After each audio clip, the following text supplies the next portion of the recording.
오늘은 출애굽기 10장 오늘 읽은 본문을 통해서 믿으려면 제대로 믿자, 믿으려면 제대로 믿자라고 하는 이 제목을 가지고 말씀을 나누겠습니다.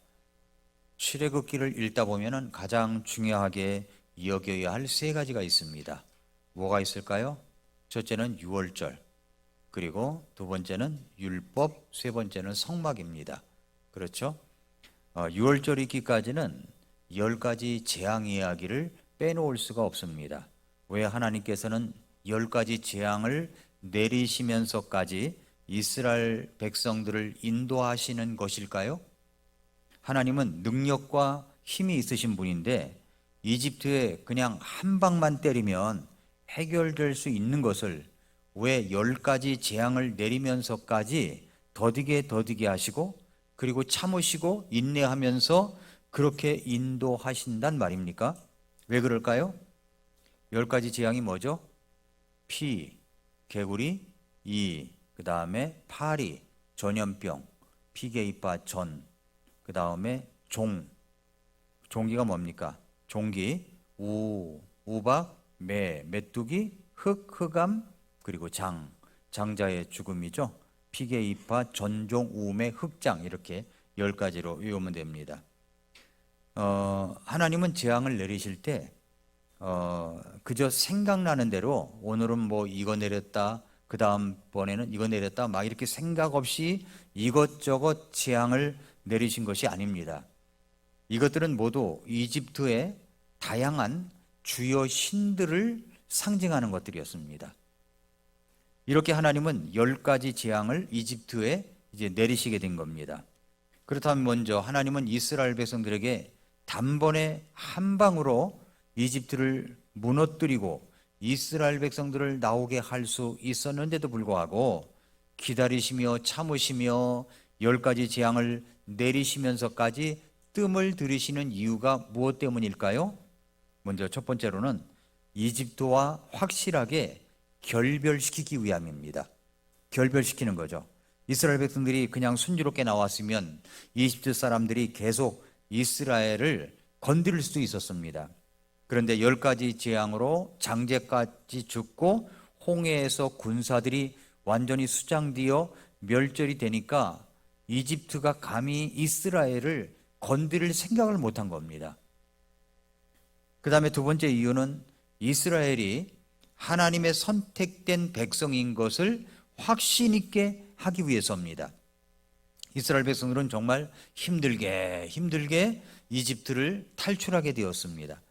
만약에 그렇게 힘들게 탈출하지 않았다면 그들은 자신들이 하나님의 선택된 백성임을 몰랐을 것입니다. 그들은 10가지 재앙을 통해서 확실하게 경험을 한 거죠. 우리는 선택된 민족이다. 오늘도 읽은 말씀에 흑암의 재앙인데 이집트 땅에는 모든 것이 다 흑암이었지만 고센 땅만은 빛이 있었다고 그랬잖아요. 그러니까 하나님께서 10가지 재앙을 통해서 확실하게 너희들은 선택된 백성들이야 하는 것을 보여주셨다는 겁니다.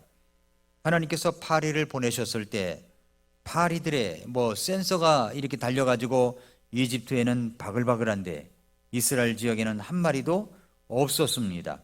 전염병이 이집트의 전지에게 극성을 부렸는데도 불구하고 이스라엘 백성들이 거하는 땅인 고센 땅에는 어떤 역병도 전혀 일어나지 않았습니다.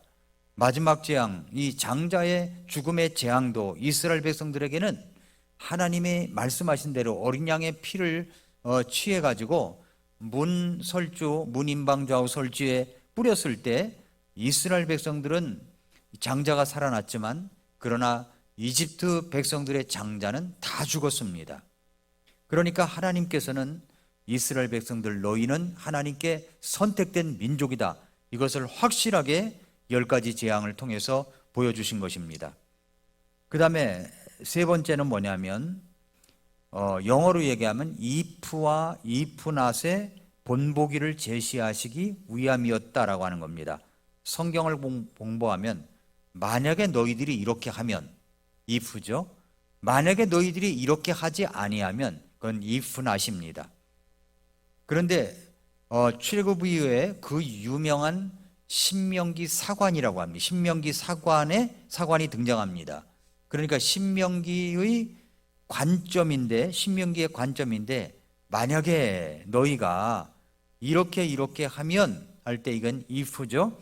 이렇게 그러니까 만약에 너희가 하나님 앞에서 잘 순종한다면 복이 있겠지만 만일 너희가 하나님의 말씀에 순종하지 않는다면 이건 if not입니다.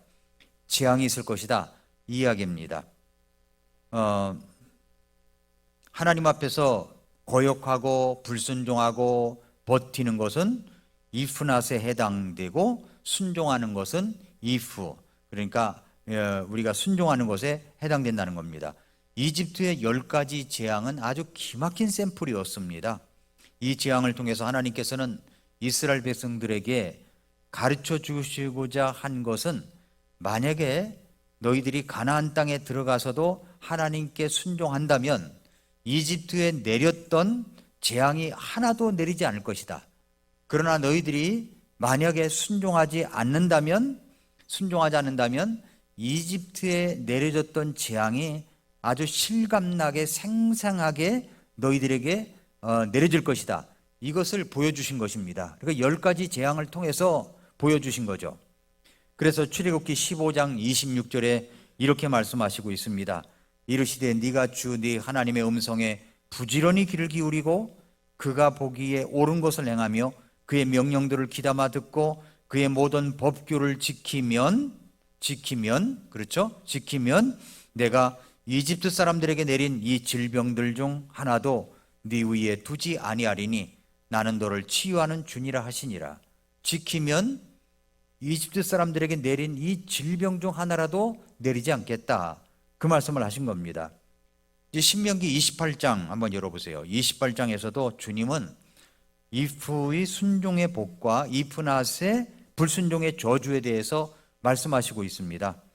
신명기 28장 1절부터 14절까지는 순종하면 순종의 복이 있다라고 하는 것이고 15절부터 마지막 절까지는 순종하지 아니하면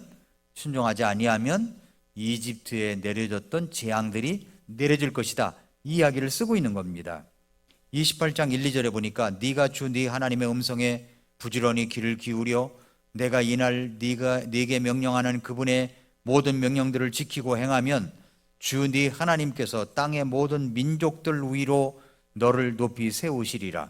네가 주 네 하나님의 음성에 귀를 기울이면 뭐뭐하면 이 모든 복이 네게 오며 너를 따라잡는다 그랬습니다. 무슨 말입니까? 순종의 복을 말하는 거죠. 한번 여러분 쭉 읽어보면 그렇습니다. 순종을 하면 말할 수 없는 축복이 따라온다는 겁니다. 생각만 해도 얼마나 좋은지 몰라요. 그러나 28장 15절을 보면 그러나 만일 네가 주 네 하나님의 음성에 귀를 기울이지 아니하여 내가 이날 네게 명령하는 그분의 모든 명령과 법규들을 지켜 행하지 아니하면 이 모든 저주가 네게 오며 너를 따라잡는다. 저주가 온다는 거죠. 그건 불순종의 저주입니다. 불순종의 저주. 그러면 정말 끔찍하고 살벌한 재앙들이 내리는 것을 쭉 읽어보면 아주 끔찍합니다. 깜짝 놀랍니다. 정말 이런 재앙은 무섭습니다. 이것이 이제 if와 if not의 본복입니다. 만일 너희가 말씀을 잘 지키고 순종한다면 이집트 사람들에게 내린 10가지 재앙 중에 하나라도 내리지 않는다. 그 말씀을 하신 겁니다. 우리가 예수님을 믿고 구원받았을 때 이런 저주, 죄의 저주를 우리 예수님께서 받으신 것입니다. 구원은 회개가 전제가 되어야 받을 수 있죠. 그러니까 회개는 나의 죄에 대한 철저한 돌이킴입니다. 돌이킴. 내 죄 때문에 우리 주님이 고난과 고통과 죽음을 당하셨습니다. 우리가 구원을 받았다면 이젠 옛생활, 이집트적 사고와 행동에서 벗어나야 됩니다. 그것이 순종의 복을 누릴 수가 있는 것입니다. 이것을 이제 말씀하시고 있습니다. 자, 그 다음에는 하나님께서 이제 이집트에 10가지 재앙을 내리실 때 파라오와 모세가 타협하는 그 네 가지 중요한 사건이 나옵니다.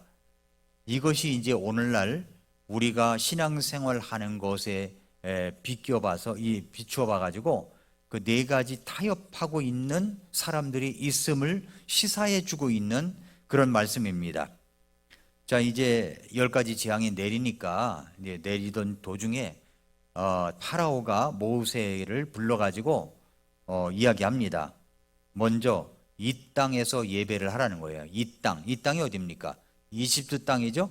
이집트 땅 안에서 예배를 하라. 이게 출애굽기 8장 25절부터 27절입니다. 그러니까 모세는 파라오에게 일관성 있는 메시지를 전했죠. 그것은 파라오도 정확하게 기억하고 있는 내용입니다. 파라오가 이스라엘 백성들이 무엇을 요구하고 있는지는 같은 문구, 같은 카피가 반복되고 있는 것을 보면 알 수가 있습니다. 먼저 출애굽기 5장 8절을 열어보세요. 출애굽기 5장 8절에 또 그들이 지금까지 만든 벽돌의 수유대로 그들에게 부과하고 거기서 조금도 줄이지 말라. 그들이 게으름으로 소리질러 이르기를 우리가 가서 우리 하나님께 희생물을 드리자 한다고 그런 거예요. 우리가 가서 어디로 가요? 광야로 가는 거죠. 광야로 가서 우리 하나님께 희생물을 드리자, 이렇게 말하고 있다는 거예요. 왜 그렇습니까? 그들이 게을러서 그렇다고 파라오가 이야기한 겁니다. 그래서 더 크게 이제 노역을 시키라고 하는 거죠. 5장 17절에서도 그러나 그가 이르되 너희가 게으르다 그러므로 너희가 이르기를 우리가 가서 그랬죠. 가서 어디로 갑니까? 광야로 가는 겁니다. 가서 주께 희생물을 드리자 하는도다. 그러니까 파라오가 외우고 있었던 카피가 뭡니까? 모세가 와서 계속 이야기했던 것이 뭐예요? 우리가 가서 주께 희생물을 드리자, 요겁니다. 우리가 가서 주께 희생물을 드리자. 어디로 가요? 광야로 가는 거죠. 광야로 가서 희생물을 드리자. 우리가 가서 주님께 예배를 드리자. 어디서요? 광야에서, 하나님께서 말씀하시는 장소에 가서 예배를 드리자는 겁니다. 근데 모세가 파라오에게 전하는 메시지는 똑같았습니다. 출애굽기 7장 16절을 보세요. 그에게 이르기를 주 히브리 사람들이 하나님께서 나를 왕에게 보내며 이르시되 내 백성을 가게 하여 그들이 광야에서 나를 섬기게 하라 하였으나 보소서 지금까지 왕이 들으려 하지 아니하였나이다. 보세요. 내 백성을 가게 하여 그들이 광야에서 나를 섬기게 하라, 예배하게 하라는 메시지였습니다. 출애굽기 8장 1절을 보십시오. 주께서 모세에게 이르시되 파라오에게 가서 그에게 이르기를 주께서 이같이 말씀하시나이다. 내 백성을 가게 하여 그들이 나를 섬기게 하라. 내 백성을 가게 하여 그들이 나를 섬기게 하라. 내 백성을 가게 하여 그들이 나를 예배하게 하라는 거죠. 이 말씀이 8장 20절, 9장 1절, 13절, 10장 3절에 똑같은 말씀을 계속하고 있는 겁니다. 하나님께서는 하나님의 예배를 받으시는 곳, 그 지정하신 장소가 있었습니다. 그곳이 어디입니까? 광야죠, 광야. 출애굽기 3장 18절을 보십시오. 그들이 네 음성에 귀를 기울이리라. 너는 이스라엘 장로들과 함께 이집트 왕에게 가고 너희는 그에게 이르기를 주 히브리 사람들의 하나님께서 우리를 만나셨으니 청하건대 이제 우리가 사흘 길을 가서 광야로 들어가. 어디로 가요? 광야로 들어가라는 말이죠. 광야로 들어가 주 우리 하나님께 희생물을 드리게 하소서 하라. 이게 주님께서 주신 메시지입니다. 하나님께 예배드리는 장소가 광야로 들어갑니다. 광야에서 예배를 드리라는 거죠. 그곳에 가서 예배를 드리라고 하십니다. 그런데 파라오는 뭐라고 얘기합니까? 8장 25절 27절에 보니까 파라오가 모세와 아론을 불러 이르되 너희는 가서 이 땅에서 너희 하나님께 희생물을 바치라 하매. 어디서 바쳐요?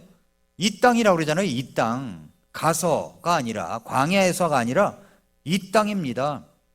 그러니까 이 말은 파라오가 처음으로 하나님을 대항해 가지고 싸우는 것이 아무 소용이 없구나, 이것을 인정하는 첫 번째 시인입니다. 그러나 그의 말을 가만히 분석해 보니까 하나님이 요구하신 것을 이야기하는 것이 아니라 자신의 요구를 이야기하고 있는 거죠. 자신의 요구가 뭡니까? 이 땅에서 예배를 드리라는 거예요. 파라오가 이 정도 말을 했다는 것은 대단한 것이었습니다만은 파라오는 원래 어떤 말을 했던 사람입니까? 출애굽기 5장 1절부터 9절까지 보십시오. 5장을 보세요. 출애굽기 5장 1절부터 그 뒤에 모세와 아론이 들어가 파라오에게 고하되 주 이스라엘의 하나님께서 이같이 말씀하시기를 내 백성을 가게 하여 그들이 광야에서 나를 위해 명절을 지키게 하라 하시나이다 하니. 그러니까 파라오가 뭐라고 얘기합니까? 주가 누구이기에 내가 그의 음성에 순종하여 이스라엘을 가게 해야 하겠느냐? 나는 주를 알지 못하며 이스라엘도 가게 하지 아니하리라. 3절 그들이 이르되 히브리 사람들의 하나님께서 우리를 만나셨으니 원하건대 우리가 사울 길을 가서 사막으로 들어가 주 우리 하나님께 희생물을 드리게 하소서.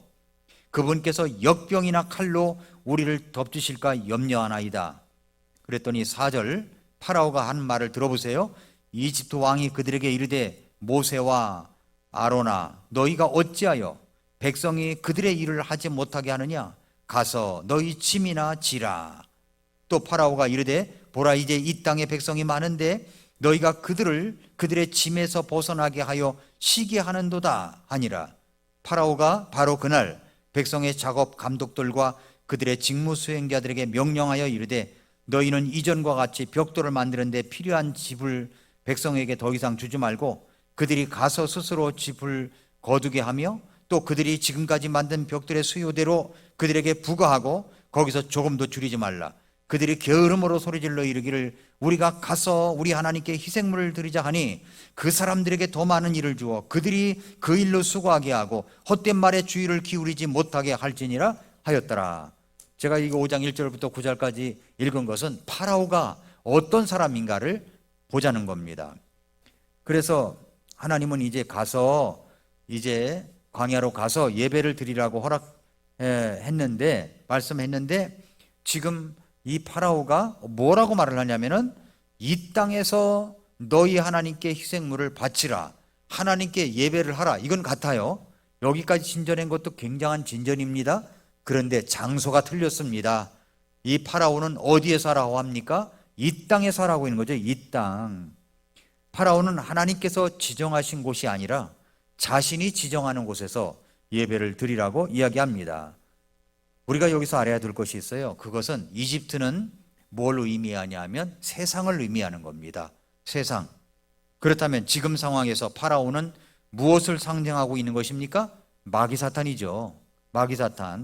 마귀사탄은 우리가 예수님을 믿되 가짜 그리스도인을 양성하려고 하는 이 놀라운 계획을 가지고 있습니다. 그래서 예배는 드리라고 합니다. 예배는 드리래요. 그러나 자기가 지정하는 것을 떠나지 말라고 이야기합니다. 자기 손이 미치는 곳에 있으라는 이야기죠. 자기 영향권이 있는 곳에 있으라고 합니다. 사탄의 영향권이 있는 곳에 있으라는 것이 사탄의 메시지입니다.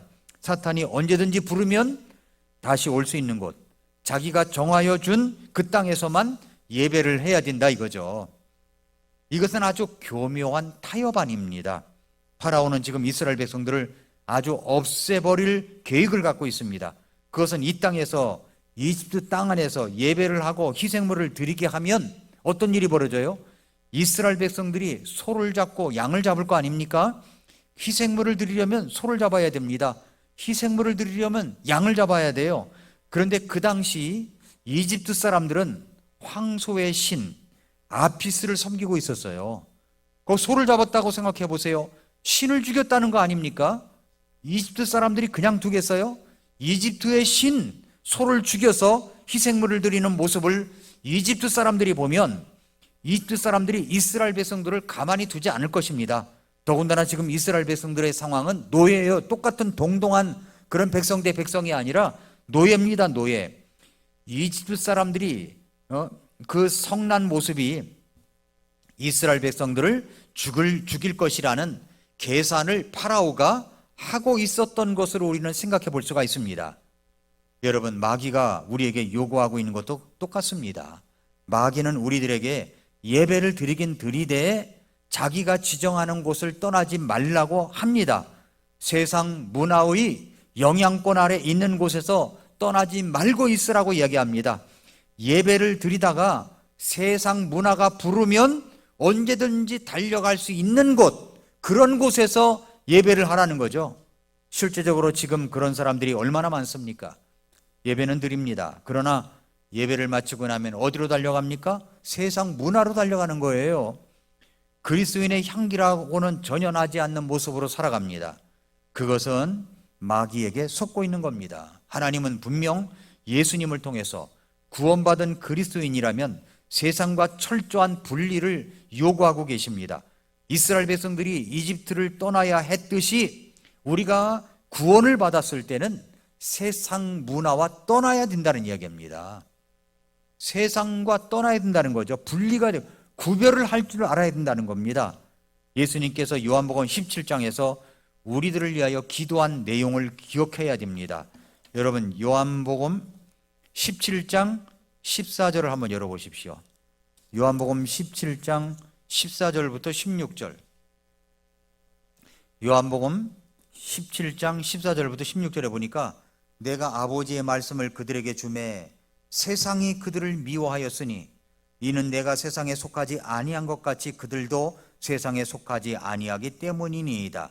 나는 아버지께서 그들을 세상에서 데려가실 것을 기도하지 아니하오며 그들을 악에서 지켜주실 것을 기도하나이다. 내가 세상에 속하지 아니한 것 같이 그들도 세상에 속하지 아니하니이다. 이렇게 기도하셨습니다.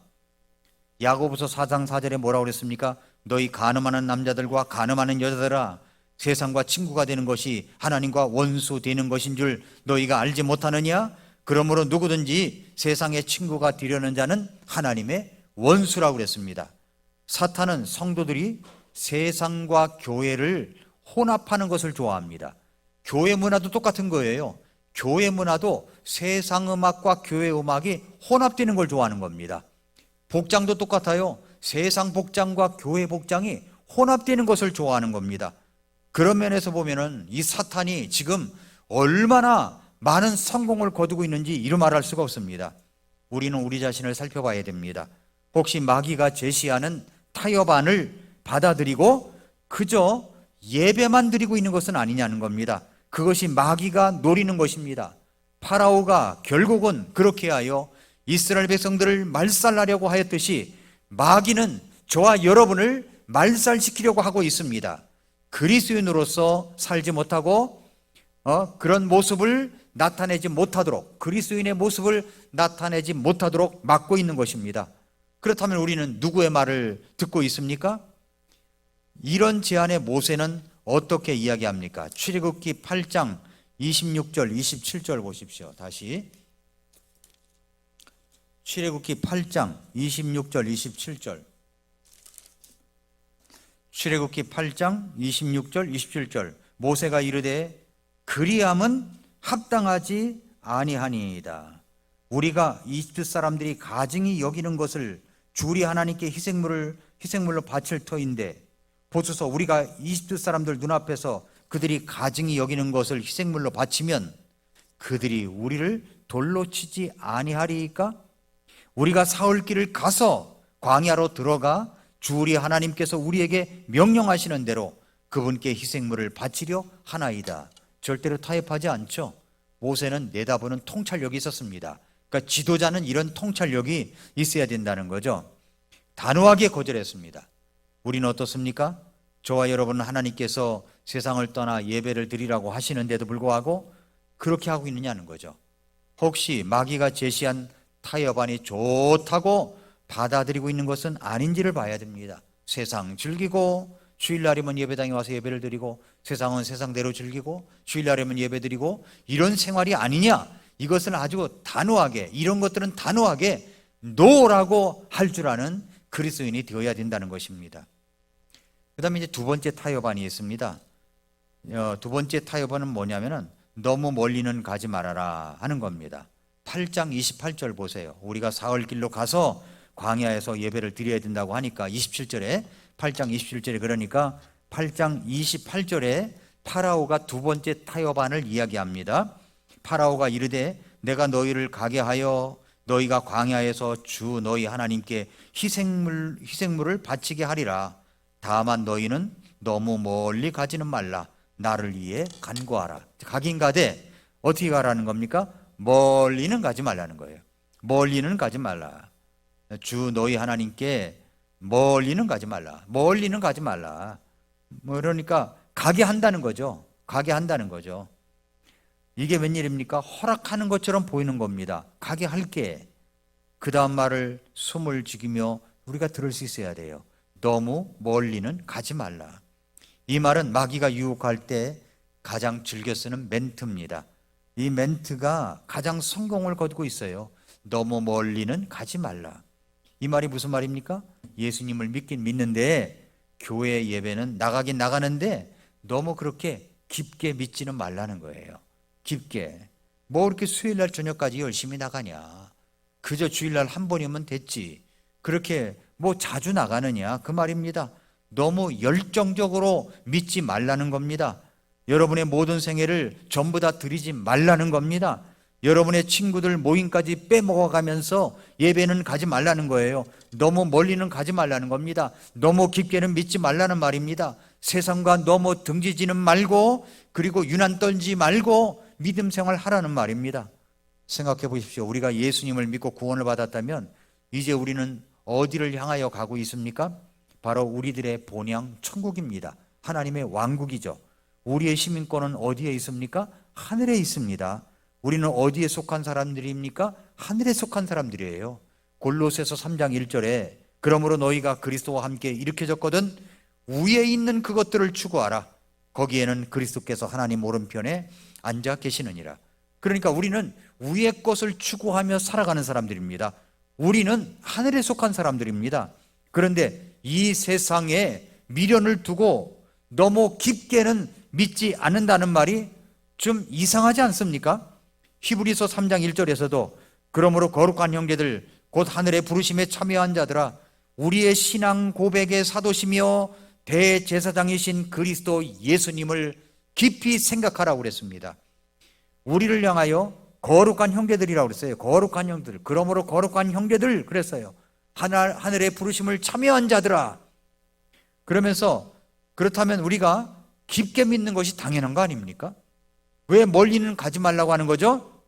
마귀는 자기 손아귀에 우리를 두려고 하는 거예요. 우리를 조종하려고 하는 것이죠. 마귀의 종된 생활에서 벗어나지 못하게 하려고 하는 의도가 숨어 있는 겁니다. 성경은 우리에게 이렇게 말씀하시고 있습니다. 요한일서 2장 15절부터 17절에 보니까 세상이나 세상에 있는 것들을 사랑하지 말라. 어떤 사람이 세상을 사랑하면 아버지의 사랑이 그 사람 속에 있지 아니하니 이는 세상에 있는 모든 것 육신의 정욕과 안목의 정욕과 인생의 자랑이 아버지에게서 나지 아니하고 세상에서 나기 때문이라. 세상도 그것의 정욕도 사라지나 하나님의 뜻을 행하는 자는 영원토록 거하느니라 라고 했습니다. 세상에 있는 것을 사랑하기 때문에 너무 깊게 믿지 못하고 있는 것을 지적하시는 거죠. 어떤 사람이 세상을 사랑한다면 아버지의 사랑이 그 속에 있지 않다고 했습니다. 이 말을 해놓고서 파라오는 후회를 한 겁니다. 모세는 기도하여 파리떼를 다 떠나게 했습니다만 그래서 어떻게 합니까? 자기 말한 대로 지키질 않죠. 성경은 말씀하셨습니다. 요한계시록 3장 15절 16절에 내가 네 행위를 아노니 네가 차지도 아니하고 뜨겁지도 아니하도다. 나는 네가 차든지 뜨겁든지 하기를 원하노라. 그런즉 네가 이같이 미지근하여 차지도 아니하고 뜨겁지도 아니하므로 내가 내 입에서 너를 토하여 낸다고 그랬습니다. 미지근한 신앙생활을 경고하시는 것입니다. 그러므로 우리는 연탄재, 지금 연탄재 볼래도 볼 수가 없지만 옛날에 그런 말이 있었잖아요. 연탄재 함부로 차지 말라고. 너는 누구에게 그렇게 뜨거워져 봤던 적이 있느냐고 그렇게 말한 사람이 있었습니다. 그렇게 이제 두 번째 타협안이 이제 너무 멀리는 가지 말라는 타협안이고 세 번째 타협안입니다. 세 번째 타협안은 출애굽기 10장 7절부터 11절에 나와요. 남자들만 가서 주를 섬기라는 거죠. 지금 파라오는 엄청난 재앙이 이제 갈수록 심해진다는 것을 알고 있었습니다. 어떤 재앙을 지금까지 받았습니까? 피, 개구리, 이, 파리, 전염병, 종기, 우박의 재앙이 있었습니다. 파라오가 모세가 와서 또 이야기합니다. 하나님의 백성들을 가게 하십시오. 그렇지 않으면 메뚜기들이 날아와서 온 지면에 덮게 될 것이며 메뚜기들이 우박을 피하여 남은 것들을 모조리 먹어치울 것입니다. 이 말을 하자 신하들이 난리가 났어요. 신하들이 10장 7절에 보니까 언제까지 허락을 안 하려고 합니까? 지금 이집트가 멸망한 줄을 아직도 알지 못합니까? 파라오 왕에게 신하들이 이야기한 겁니다.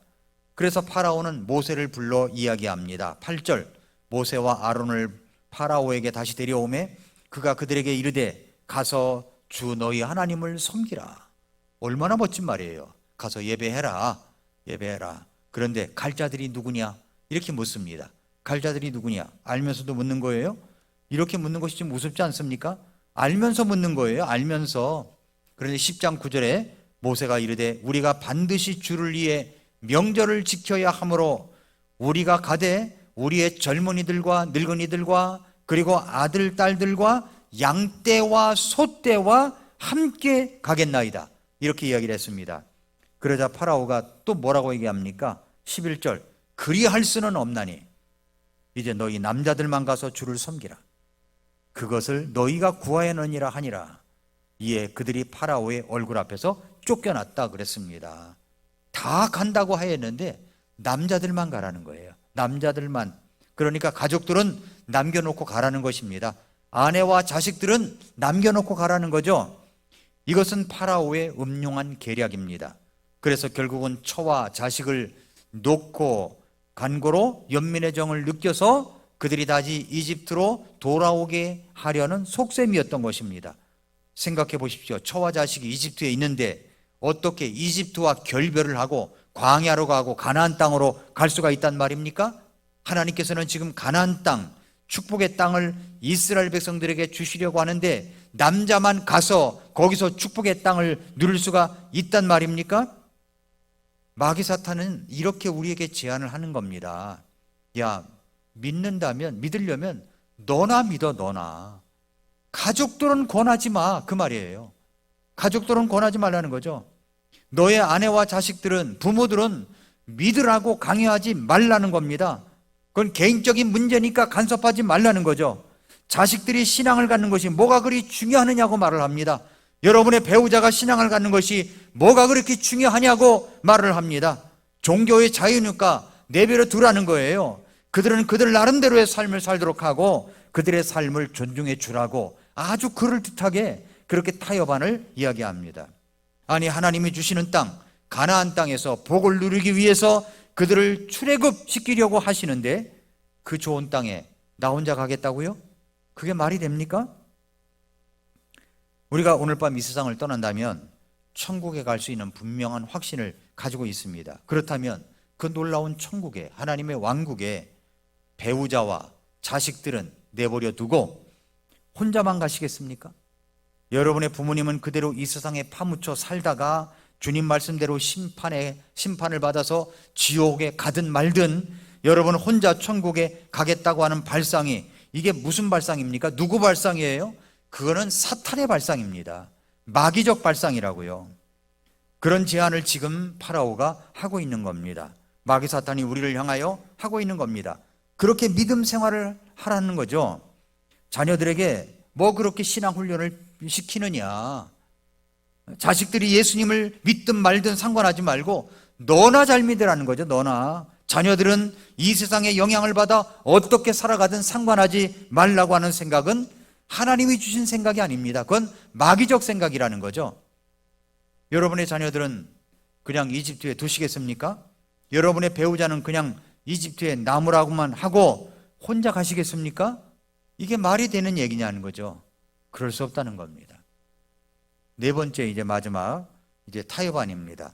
출애굽기 10장 24절부터 26절에 나오는데 마지막은 제사는 남겨두고 가라는 거예요.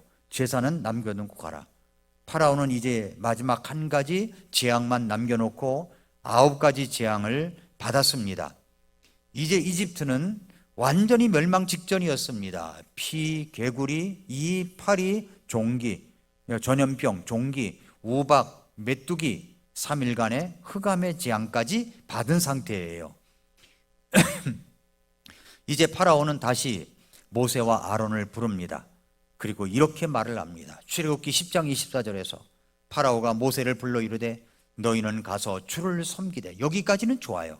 주를 섬기되 오직 너희의 양떼와 소떼는 두고 놔두고 너희의 어린 것들은 또한 너희와 함께 갈지니라. 인심 팍팍 쓴 것 같아요.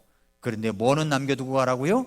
소떼와 양떼는 남겨두고 가라는 겁니다. 다시 말해서 제사는 남겨두고 가라는 거죠. 사탄의 결국은 뭐냐면 물질을 볼모로 잡는 겁니다. 그래서 성경은 네 본물이 있는 곳에 네 마음도 있다고 했습니다. 그 사람의 마음은 자신이 가장 소중히 여기는 것, 보물이 있는 곳에 마음을 둡니다. 마귀는 네가 신앙생활을 하되 물질은 빼고 하라고 말을 합니다. 물질은 빼라. 신앙은 신앙이고 물질은 물질이라고 말을 합니다. 몸과 마음과 시간만 드리면 되지 무슨 물질까지 그렇게 드리느냐고 말합니다. 그래서 왜 교회가 돈 이야기를 하고 물질 이야기를 하느냐고 하면서 헌금 설교를 하면 아주 교회를 안 나와 버린다든가 아예 아주 듣지도 않습니다. 그래서 그렇게 부담을 주지 않는 교회, 007 신자처럼 아무도 모르게 들어왔다가 아무도 모르게 나가는 교회, 이런 곳을 가려고 한다는 거죠. 헌금을 냈는지 안 냈는지 알지도 못하는 그런 교회를 찾아간다는 겁니다. 여러분, 신앙이 좋은 사람이라는 평을 받는 사람일지라도 이 돈에 지나치게 약한 사람들이 있습니다. 돈만큼은 절대로 안 놓으려고 하고 있습니다. 이런 사람일수록 자신을 위해 쓸 수 있는 것은 다 쓰는 사람들이 많아요. 그러나 헌금만큼은 안 하려고 합니다. 인색합니다. 억지로 합니다. 그리고 뒤에 가서 이런저런 뒷담화를 늘어놓습니다. 그러나 생각해 보십시오. 우리가 헌금을 하는 목적이 무엇입니까? 우리가 헌금을 할 때 그건 주님의 것이기 때문에 주님께 돌려드린다는 감사의 마음을 담아서 하는 것이죠. 여러분, 그렇게 담아서 해야 되는데 헌금을 해야 불길한 일들이 없어지고 복을 불러오니까 그래서 하느냐는 겁니다. 그건 아니지 않습니까? 신앙이 어릴수록 뭐가 강하냐면 복에 대한 개념이 많아요. 그러나 예수님을 올바로 믿는 사람들은 그냥 감사의 마음을 담아서 드립니다. 내게 복이 오느냐 안 오느냐는 둘째 문제예요. 감사의 마음을 담아서 드립니다. 그러나 물질에 집착하는 사람들은 헌금을 해도 복채 개념으로 헌금을 한다는 겁니다. 복을 받기 위해서만 집중되어 있다는 거죠. 그런 분은 하나님이 마치 우리에게 돈을 주시거나 부동산을 늘려주시는 분쯤으로만 생각합니다. 그러나 우리가 믿는 하나님은 그런 하나님이 아닙니다. 만약에 그런 분이 여러분이 믿는 하나님이라면 그런 분은 그냥 잡신이고 삼류신에 불과하다는 겁니다. 그러니까 오늘 설교 말씀 제목대로 믿으려면 제대로 믿자는 거죠. 제대로 믿자는 겁니다. 물질이 우상이 되었습니다. 자신을 위해서는 음식값보다도 비싼 커피라도 사 먹습니다. 그러나 주님께 나와서 드리는 헌금은 인색합니다. 커피값보다도 못한 존재로 여기는 사람들이 많아요. 헌금을. 성경에 그렇게 세상을 사랑하고 타협한 사람들이 있었습니다. 디모데후서 4장 9절부터 10절에 보니까 너는 곧 내게 오도록 힘쓰라. 대만은 현재의 이 세상을 사랑하여 나를 버리고 데살로니가로 갔다라고 얘기합니다. 믿음의 생활을 완전히 떠났다는 말이 아니에요. 대마가 데살로니가로 갔습니다. 데살로니가에 가면 데살로니가 교회가 있잖아요. 거기서 신앙생활 하겠죠. 그러나 대마는 현재의 이 세상을 사랑하기 때문에 그쪽 교회로 옮긴 거지 정말로 정말 그 어떤 헌신을 위해서 간 것이 아니라는 겁니다. 자신의 믿음 생활에서 뒤로 후퇴하며 살아가는 겁니다. 뒤로 물러서는 거예요. 왜 가세요? 이 세상을 사랑하기 때문에. 세상을 사랑하면 주님께로부터 멀어집니다. 교회와 멀어집니다. 교회 성도들과 멀어집니다. 물질을 드리는 것도 아깝다고 생각이 듭니다. 그러므로 믿으려면 제대로 믿어야 돼. 제대로 믿자는 겁니다. 제대로 열정적으로 우리가 믿자는 겁니다. 청교도들의 신앙은 주일은 철저하게 주님 앞에 드리는 신앙인들이었습니다. 미국 캘리포니아 초기에 황금 러시가 있었습니다. 사금이 발견되고 이 사금은 캘리포니아 도초에 널려 있다는 소문이 완전히 동부에 쫙 깔렸습니다. 그래서 많은 사람들이 서부로만 가서 누구든지 말뚝만 박으면 자기 땅이 되고 그 땅에서 무진장한 사금을 캘 수 있다, 이런 소문 때문에 동부에 사는 많은 사람들이 서부로 이 광활한 대평원을 가로질러 몰려들기 시작했었던 적이 있었습니다. 황금의 눈이 어두워가지고 사람들은 주일에 휴식도 없이 빨리 가서 많은 땅을 차지하겠다는 그런 마음으로 황금을 더 채취해야 되겠다는 생각 때문에 그저 쉬지 않고 달렸어요. 쉬지 않고 가고 또 갔습니다. 그런데 이들 중에는 청교들 무리들도 황금 때문에 움직인 사람들이 있었어요. 그런데 그들은 움직이면서도 뭐가 있었냐면은 7일의 하루는 쉬었습니다. 그리고 내 집안에 있는 육축마저도 쉬게끔 했어요. 네, 쉬게끔 했어요. 다 쉬겠습니다. 그리고 주일에는 하나님께 예배하는 것을 멈추지 않았습니다. 그러니까 다른 사람은 7일 동안 걷다가 또 7일 동안 걷다가 7일 동안 걷는데, 여기 청교도들은 6일 동안 걷다가 하루 온전히 쉬고 6일 동안 걷다가 하루 온전히 쉬고 또 6일 동안 걷다가 하루 온전히 쉬고, 그렇게 해서 이제 서부에 이제 도착을 한 거죠. 목적지에 도착해 보니까 쉬지 않고 달렸던 사람들보다도 청교도들이 먼저 도착해 버렸어요. 먼저 도착했습니다. 쉬지 않고 달렸던 사람들은 너무 무리해서 그렇게 가다가 중간에 말이 지쳐서 병이 나고 사람이 지쳐서 병이 들고, 그래서 병이 들어서 며칠 동안 또 가지도 못하고 있다가 그렇게 해서 뒤처졌다는 거죠. 그러나 하루를 온전히 쉬었던 사람들은 모두 건강하게, 오히려 생기발랄하게 먼저 도착했을 뿐만 아니라 먼저 와서 많은 사금을 채취했다, 그런 이야기가 전해 내려오고 있습니다.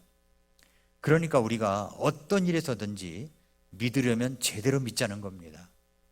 온전하게 하나님 앞에 예배를 드리고 모든 것은 하나님께 있다고 달려있다는 것을 갖고 타협하지 말고 제대로 믿는 우리 성도들이 될 때 하나님께서 우리를 축복하시고 우리를 인도해 주시며 우리를 통해서 많은 일을 이루어 가실 줄 믿습니다. 기도하겠습니다.